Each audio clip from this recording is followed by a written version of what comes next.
நட்பு விருந்து வினை நனவும் மறை கனவும் மெய்மம். இப்படி 24 சார்பு ஒன்றிய தூணாய் தேனாய் தித்திக்கும் என் தாய் தமிழன்னையை வணங்கி துவங்குகிறேன். அனைவருக்கும் வணக்கம். தமிழர் பண்பாட்டு நாகரிகம் சும்மா வந்து விடவில்லை. ஆயிரம் ஆயிரம் அறிஞர் கவிஞர் புலவர் பெருமக்கள் போற்றி பாடி மகிழ்ந்து புலாவி பாதுகாத்து நம்மிடம் பெற்று சென்றிருக்கிறார்கள்.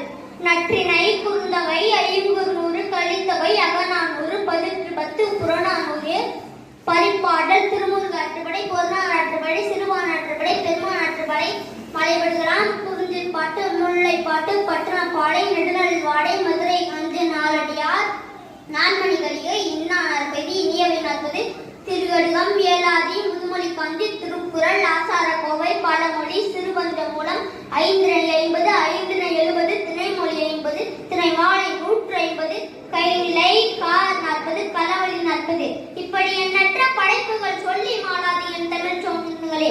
என் உரைக்கு வழி சேர்க்கும் விதமாக கோபாலபுரத்து பூம்புகார் சோழ மன்னர் தென்னகத்து தமிழ்பார் புலவர் தலைவர் கலைஞர் அவர்கள் பாடி மகிழ்வித்த புறநானூற்று பாடல். மன்றம் ஒன்றில் இசைவாணன் வீரமலை பொழிகின்றான். மன்றம் ஒன்றில் இசைவாணன் வீரமலை பொழிகின்றான். மக்கள் எல்லாம் மது குடித்த வண்டுகள் போல் மயங்குகின்றனர். மங்களமா இசை நிகழ்ச்சி முடியும் போது மக்கள் சிலர் ராகமுடன் மேலும் 10 பாட்டு பாடி என்றார். மலைத்துவிட்ட இசைவாணன் கலைத்து கொண்டு பாடுகிறேன் வேறு கொண்டு என்ன தகை திருவீர் என்றான்.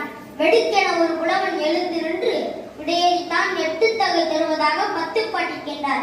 என்ன தகை திருவீர் என்றான். விடையறித்தான் 8 தொகை தருவதாக. இது வெண்ண நியாயம். இந்த 10 பாட்டிற்கு 8 தொகையா? அது எனக்கு குறுந்தொகை என்று சொன்னான்.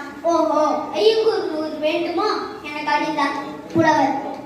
100 வேண்டேன் அதனை தீண்டேன் 400 தருகிறோ புலவரிலே, அதுவும் மகத்தில் 400 புறத்தில் 400 என்று வளைத்தன் இசைவாள் வல்லவன். பாட்டுக்கு தொகை கேட்கும் சூழ்ச்சிதனை விட்டு வைப்பீர்.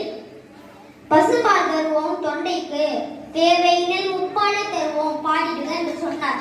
முப்பால் தருவதாக முயற்சித்த புலவரையா பொருள் ஒன்றுக்கு இது என் தொண்டை பேசுவன இசைவாணன் எழுந்து விட்டான்.